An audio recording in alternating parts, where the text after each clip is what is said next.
Hello, and welcome to episode 3003 of How Not to Be a Crappy Parent.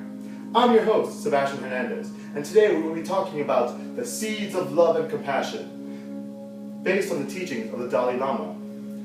You may ask, who is the Dalai Lama? Well, I'll tell you. The Dalai Lama is... wrong Lama. The Dalai Lama is the reincarnation of the Bodhisattva of compassion, Avalokitesvara, or something like that. The current one is the 14th reincarnation. A Bodhisattva is a spiritually enlightened person who remains in this world to help others on their spiritual path towards nirvana. He is committed to the promotion of values such as compassion and tolerance. He stresses the importance of these human values in leading happier lives. He is also committed to promotion of religious harmony. He believes that all religions have the capacity to create good human beings and thus deserve respect.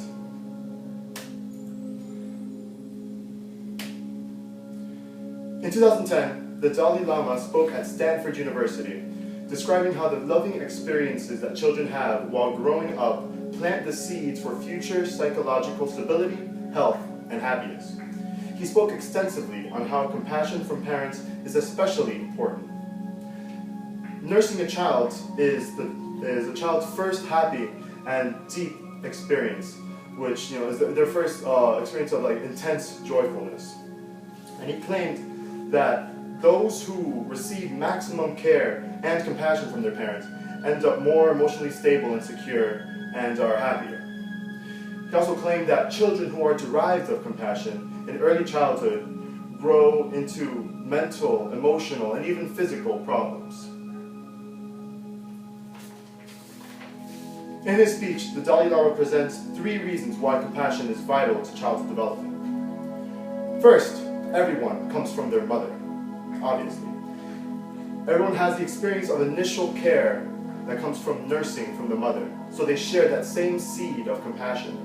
Second, using common sense, one can see how any human area or family with an atmosphere full of affection, trust, love, and friendship, and compassion would lead to more happiness than families where anger and jealousy dominate.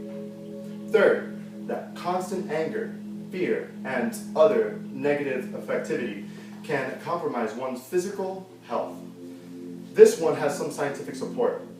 The Dalai Lama mentions one finding that people who use self-focused words like I, me, and mine more often are likely to get a heart attack. Use of these words reveal a sense of insecurity and loneliness, which would lead to stress, anxiety, high blood pressure, and subsequently, heart attacks. The Dalai Lama's claims displays several parallels with positive psychology.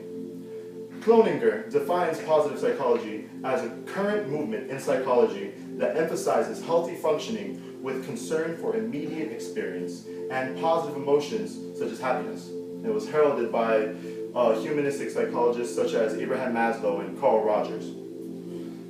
The book Family Relationships by Firestone, and Catlett describes the main function of parents as the identification and nurturing of the capabilities in their children and facilitating the development of their autonomy. As pointed out by the Dalai Lama, we all possess the same seed of compassion, so nurturing that seed of compassion is vital in parenting.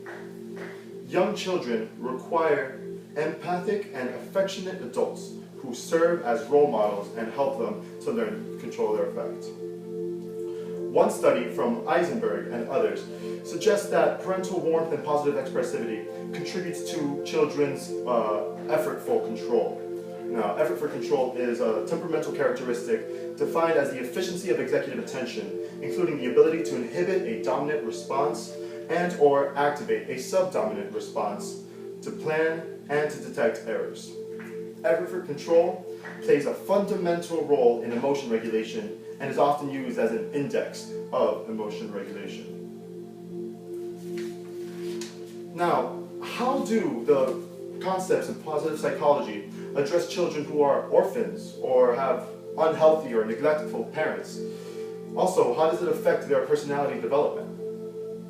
Well, these children would likely be deprived of the love and compassion that the Dalai Lama referred to, which is so integral to emotional and psychological development. Barring some unexpected change, these children may live through their entire childhood and adolescence without being properly cared for and nurtured on an emotional level.